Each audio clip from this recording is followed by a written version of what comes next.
오늘은 우리가 어버이 주일이라고 하는 명칭으로 예배를 드리고 있지는 않습니다. 예배는 주님의 영광을 올려드리는 것이고 또 주님의 날에 사람이 거기에 대치되어지는 것은 합당한 것이 아니다. 그래서 우리 총회에서는 어린이 주일, 어버이 주일 이런 명칭들을 사용하지 않도록 그렇게 해서 우리가 어버이 주일로 오늘 이렇게 명칭을 붙이지는 않지만은 그럼 우리 지난 주간에 어린이날이 있었고 어버이날이 있었어요. 그래서 맞아요. 오늘 예배의 말씀은 우리가 지난번까지 계속해서 살펴보는 데살로니가전서 강해를 잠깐 내려놓고 오늘은 가정에 대한 그러한 설교를 함께 나누도록 하겠습니다. 옛날 페르시아의 사이러스 왕이 전쟁에서 승리를 했어요. 그래서 적국의 왕자의 가족들을 생포해 왔어요. 그런데 이 사이러스 왕이 그 가족을 처형하기 전에 신문을 합니다.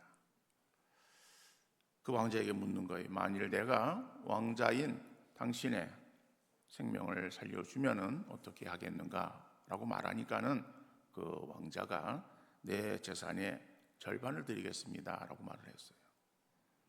그러면은 당신의 아이들을 살려주면 어떻게 하겠는가? 하니까는 내 재산의 전부를 드리겠습니다. 라고 말을 했어요.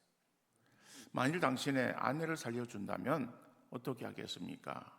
라고 하는 그런 질문에 이 왕자는 내 생명을 드리겠습니다. 이 사이러스 왕은 아내를 위해서 자기의 생명을 바치겠다는 말에 감동을 받았어요. 세상에 이렇게 아름다운 사랑이 어디 있겠는가? 이런 사람의 재산을 빼앗으면 어떻게 하겠는가? 이런 사람은 살려줘야 된다라고 생각을 하고 그 가족을 살려주었어요. 그날 밤 이제 살아서 돌아온 그 왕자와 왕자의 가족이 너무 기뻐서 축하 잔치를 벌였습니다. 그때 왕자가 자기 아내에게 말하는 거예요. 여보, 이 사이러스 왕이 비록 적국의 왕이지만은 참 훌륭한 사람이고 남자 중에 남자라고 생각이 되어져요 라고 얘기를 했어요. 그랬더니 아내가 말하기를, 여보, 저는 사이러스 왕이 멋있는 사람인지는 알지만 지금 이 순간에는 사이러스 왕이 어떤지는 전혀 생각이 나지 않아요. 다만 당신이 나를 위해 죽겠다고 말한 당신의 말이 생각날 뿐이에요. 나는 당신을 보는 동안에는 다른 아무것도 보이지 않아요 라고 말을 했어요. 여러분, 아내를 위해서 자기의 생명을 바치겠다라고 하는 그러한 그 남편, 그리고 남편과 함께 있을 때에 자기의 눈에 다른 어떤 것도 보이지 않고 오직 남편만 보인다고 말하는 그 아내의 그러한 사랑의 모습을 생각해 볼 때에 얼마나 행복한 부부, 행복한 가정의 모습이라고 우리가 생각할 수 있지 않겠습니까? 아무런 반응이 없는데 이거는 우리 성도님들의 가정에 이거는 기본으로 하고 있는 그러한 사실이기 때문에 별로 놀라울 것이 없다라고 하는 그러한 모습인 것 같습니다. 그래요. 우리 성도님의 가정들은 다 행복하고 그리고 정말 부부가 서로 사랑하고 가족의 사랑이 넘치는 그러한 복된 가정을 이루고 있는 줄 믿습니다. 많은 사람들이 돈이 있어야 가정이 행복하다고 말합니다. 그러나 심리학자 알프레드 아들러라고 하는 사람은 누구나 다 열등감을 가지고 살아간다. 그러나 이를 극복해 가는 과정에서 약간의 부족함을 느끼며 그 부족을 채워가는 즐거움이 행복을 만든다라고 말을 했어요. 부족함과 결핍이 오히려 우리를 성장시키고 더 깊은 행복으로 이끌 수 있다는 말이겠죠. 마태복음 5장 3절 말씀 보면은 심령이 가난한 자는 복이 있나니 천국이 그들의 것이며라고 말씀하고 있어요. 마음이 가난한 사람은 작은 것에서부터 기쁨을 찾고 일상에서 아름다움을 발견하며 어떠한 상황에서도 진정한 행복을 누리는 사람인 줄 믿습니다. 행복은 큰 대가를 치르지 않아도 얻을 수 있어요. 지난날에 좋은 기억을 떠올리거나 좋은 음악과 글, 그리고 맛있는 음식과 주변에 좋은 친구들만으로도 충분히 감사할 수 있고 행복할 수 있어요. 값 비싼 것이 아니어도 행복의 길은 늘 열려 있는 줄 믿습니다. 그러므로 우리 성도들의 가정에 평안과 사랑이 넘치는 그러한 정말 믿음의 복된 가정 만들어 갈 수 있기를 간절히 바랍니다. 우리의 가정이 겉으로 지어진 건축물인 하우스가 아니라 사랑과 행복이 넘치는 스위트홈이 되기 위해서 우리 가족 구성원들은 어떠한 자세로 삶을 살아야 될 것인가? 오늘 본문의 말씀 속에서 두 가지를 우리에게 말씀하고 있습니다. 첫 번째로는 부모 공경은 마땅히 해야 하는 필수 사항이라고 하는 것입니다. 오늘 본문 1절 2절 말씀 보니까 자녀들아 주 안에서 너희 부모에게 순종하라 이것이 옳으니라. 내 아버지와 어머니를 공경하라 이것은 약속이 있는 첫 계명이니라고 말씀하고 있어요. 여러분 우리 성경에는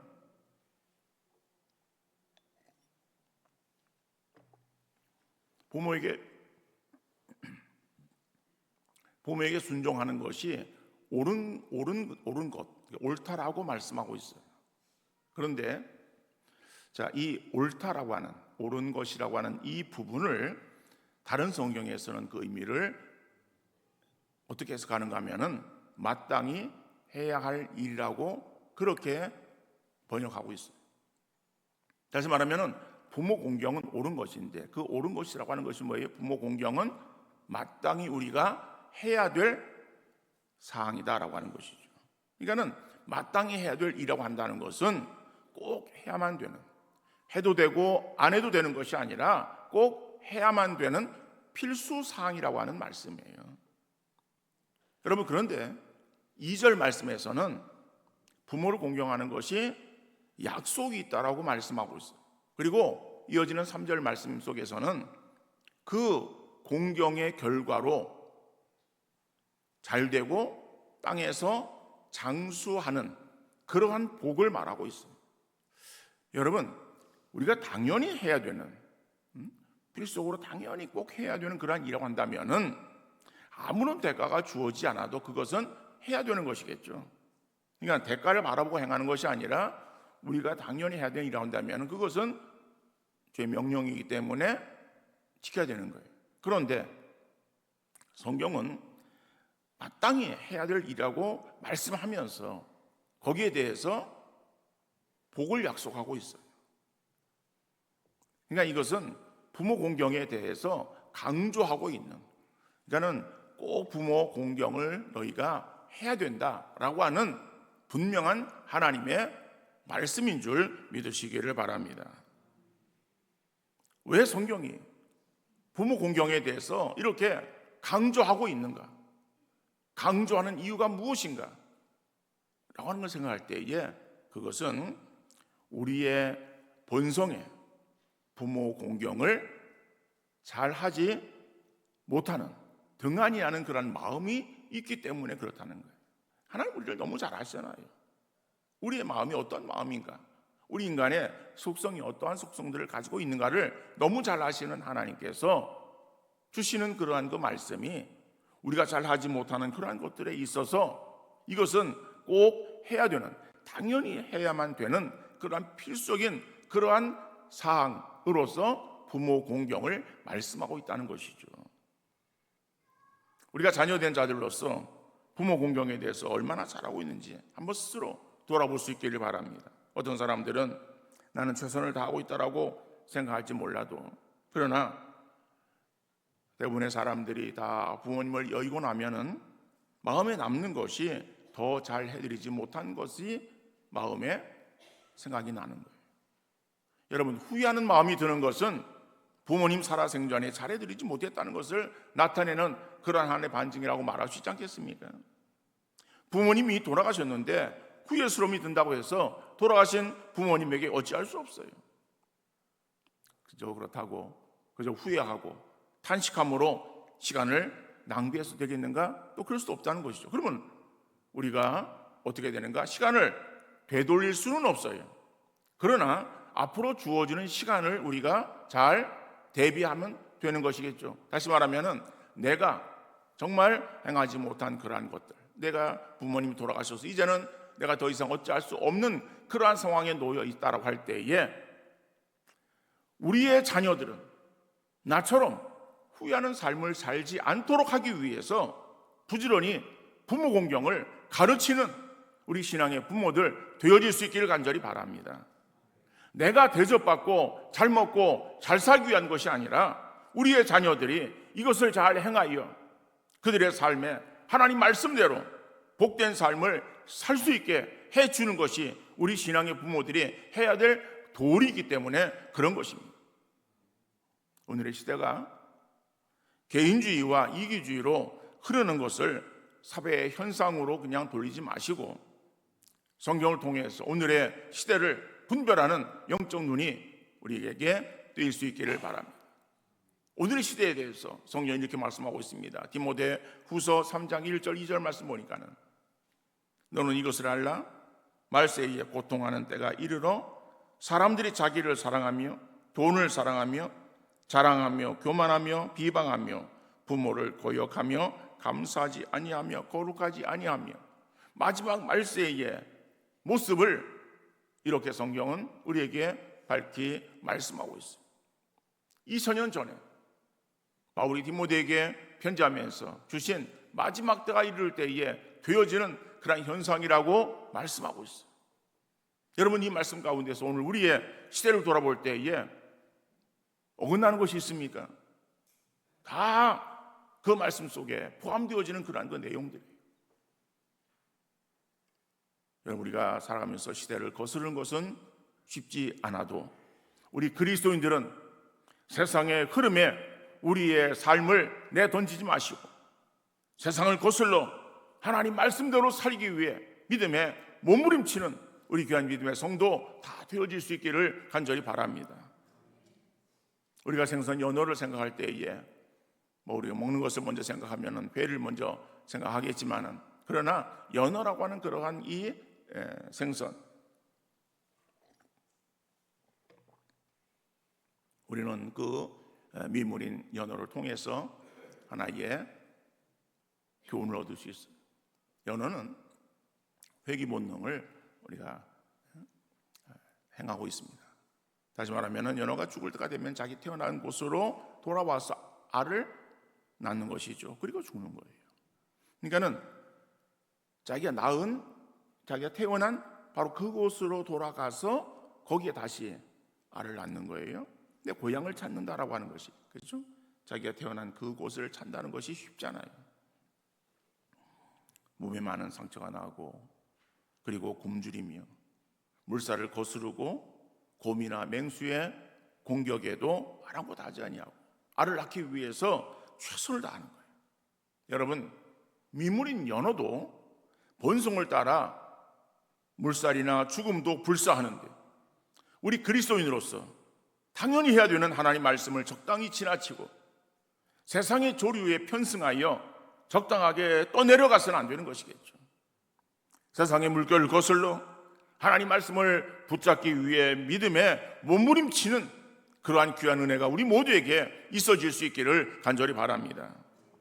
하나님은 우리에게 복된 삶을 약속하십니다. 하나님 우리를 사랑하시고 사랑하신 하나님은 우리가 정말 복된 삶을 살기를 원하시는 하나님이십니다. 그래서 신명기 11장 29절 말씀 보면은 내 하나님 여호와께서 내가 가서 차지할 땅으로 너를 인도하여 들이실 때에 너는 그리심산에서 축복을 선포하고 에발산에서 저주를 선포하라라고 말씀하고 있습니다. 우리 앞에 축복의 그리심산이 있고 저주의 에발산이 있을 때 하나님께서는 그의 자녀들이 그리심산에 서기를 원하시는 줄 믿으시길 바랍니다. 그렇다면 내 생각을 따르거나 세상의 조류에 휩쓸리지 말고 하나님 말씀 붙잡고 승리의 삶을 살아가기를 힘쓰는 귀한 믿음의 성도 다 되어질 수 있기를 간절히 바랍니다. 어떤 아버지가 아들을 애지중지 키웠어요. 그 아들이 초등학교 다닐 때도 감기가 들어 콧물을 흘리면은 휴지로 코를 닦아주는 것이 아니라 아버지 입으로 코를 빨아주었어요. 아들은 자라서 서울에 있는 대학교에 다녔고 졸업 후에도 아버지는 그 아들을 위해서 농가 밭을 팔아서 돈을 보내주었어요. 근데 그 돈으로 이 아들은 호랑방탕하며 삶을 살았습니다. 그런 줄도 모르는 아버지는 아들이 좋은 곳에 취직하기만을 바라면서 땅을 팔아 아들이 요구하는 대로 꼬박꼬박 돈을 보내주었어요. 아버지가 더 이상 팔 땅도 없고 생활이 어려워지자 서울에 있는 아들을 찾아갔어요. 그런데 친구들과 함께 있던 아들은 아버지를 부끄러워하며 시골에 있는 머슴이라고 소개를 했어요. 그 말을 들은 아버지는 눈물을 흘리며 시골로 내려왔고 결국 먹을 것이 없어서 굶어 죽었어요. 자녀를 사랑하는 부모의 마음은 모두 같지만 사랑을 표현하는 방법에 있어서 자녀들의 인생이 달라지는 거예요. 부모가 아무리 사랑으로 헌신했더라도 자녀를 버릇없고 자기 중심적인 사람으로 키웠다면 잘못된 사랑을 베푼 것입니다.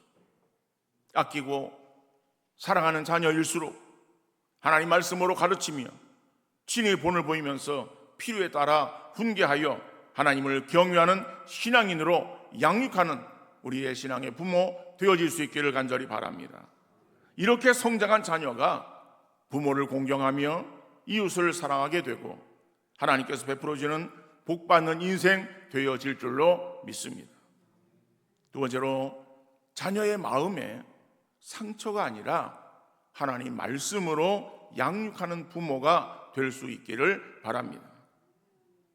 오늘 본문 4절 말씀 보면은 또 아비들아 너희 자녀를 노엽게 하지 말고 오직 주의 교훈과 훈계로 양육하라 라고 말씀하고 있어요. 여기에서 아비들아 라고 하는 말은 이 대표격의 원리로 부모를 대신해서 아비라고 하는 표현을 쓰고 있는 거예요. 그렇기 때문에 이 아비라고 하는 이 표현의 의미는 어버이로 우리가 대신 해야 된다는 것을 생각할 수 있기를 바랍니다. 그래서 우리 부모들은 자기 자녀를 노엽게 하지 말라라고 성경이 말하고 있어요. 그러니까 노엽게 한다라고 하는 의미가 어떤 의미인가? 자, 이것을 다른 성경에서 이렇게 번역하고 있어요. 너희 자녀의 마음에 상처를 입히지 말라라고 하는 거예요. 그러니까 노엽게 하지 않는다는 것은 그들의 마음에 상처를 주지 않는 것을 말하는 거예요. 사실 우리 가족이라고 할 때의 가족은 정말 대하기 편한 그런 대상들입니다. 밖에서는 조심하고 주의를 기울여 행동하고 말을 하지만은 집에 들어오면은 긴장감을 내려놓고 편한 마음으로 식구를 대하는 거예요. 자기 배우자에게 있어서도 마찬가지로 편한 마음에 자기 마음에 있는 생각이나 이야기를 별 의식 없이 그저 편한 대로 말합니다. 그러면서 상대를 향하여 자기를 이해해 주기를 바라는 거예요.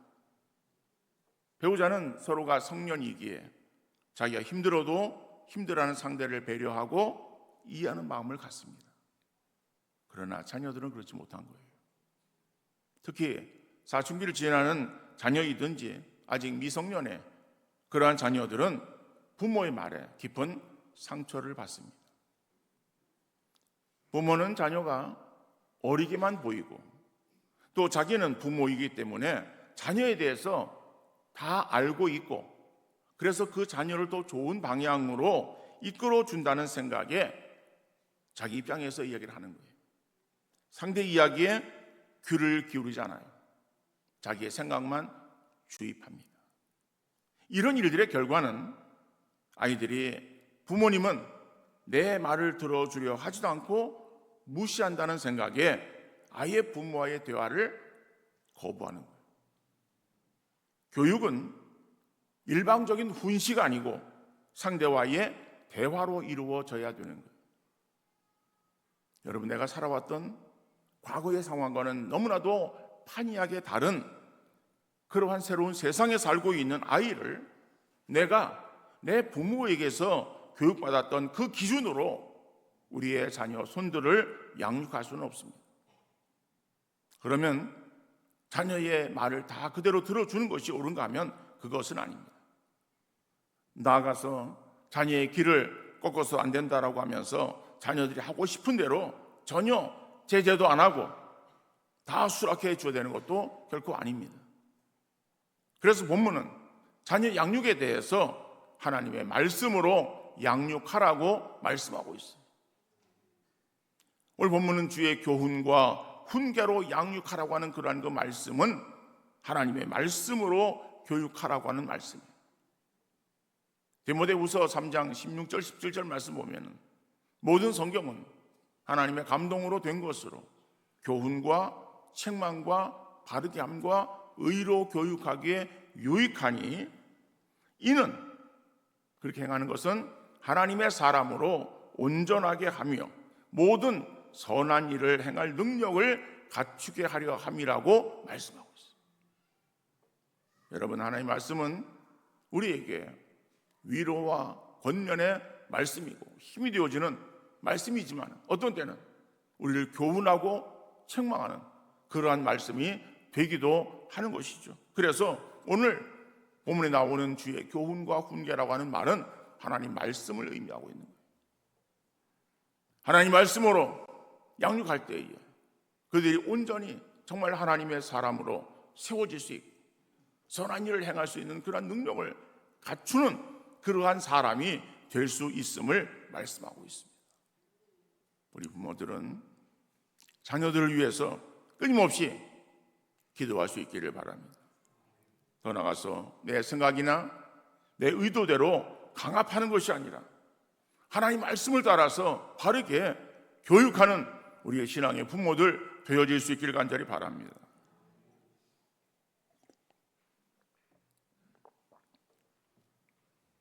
그런데 이 말을 듣는 우리 부모들의 마음에는 큰 부담감을 가질 수 있을 거예요. 아니, 내가 전도사나 목사도 아닌데 어떻게 하나님 말씀을 다 알아서 그 말씀을 가지고 아이들에게 가르치라고 하는 말인가?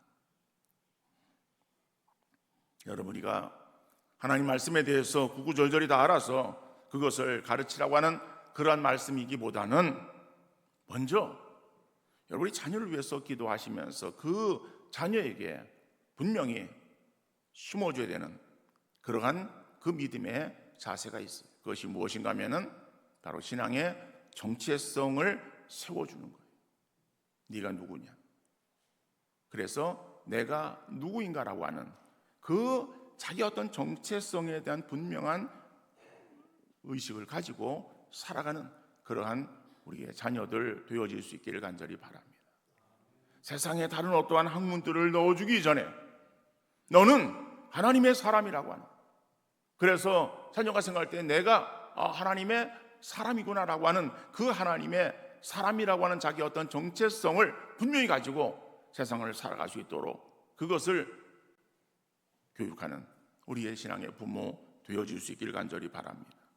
그리고 신앙인으로 어떠한 생각을 하며 어떻게 행동하며 어떻게 살아야 되는가에 대해서 우리 부모들이 실제적인 삶을 통해서 본을 보이는 그러한 우리 부모들 되어야 될 줄로 믿습니다. 여러분, 자녀들에게 있어서 마음 깊숙이 남는 것은 부모가 한 말이 아니에요. 자녀들은 부모의 뒷모습을 바라보면서 성장하고 나아가는 거예요. 여러분도 한번 생각해 보시기를 바랍니다. 여러분의 부모님들의 어떤 신앙의 모습을 생각할 때에 그것은 여러분의 부모님들이 어떠한 신앙적으로 내게 해준 말이 아니에요. 그러한 말들은 우리가 금방 잊어버릴 수 있어요. 아무리 좋은 말들 메모해 가지고 이걸 꼭 내 자녀에게 이야기해 줘야지 라고 해가지고 이야기를 해줬다고 할지라도 그것은 그 아이에게 있어서 금방 잊혀지는 거예요. 그러나 여러분들이 살아오면서 보여준 그러한 그 신앙의 본은 결코 자녀들에게 있어서 잊혀지지 아니하고 그것이 그들의 삶의 노정기가 되어지는 줄 믿으시기를 바랍니다. 오늘의 시대가 성경에서 많이 어그러진 모습을 가지고 살아가고 있지만 우리의 가정은 하나님 말씀을 기준 삼고 하나님 말씀 안에서 사랑과 행복을 누리는 복된 가정 만들어갈 수 있기를 주님 이름으로 축원합니다.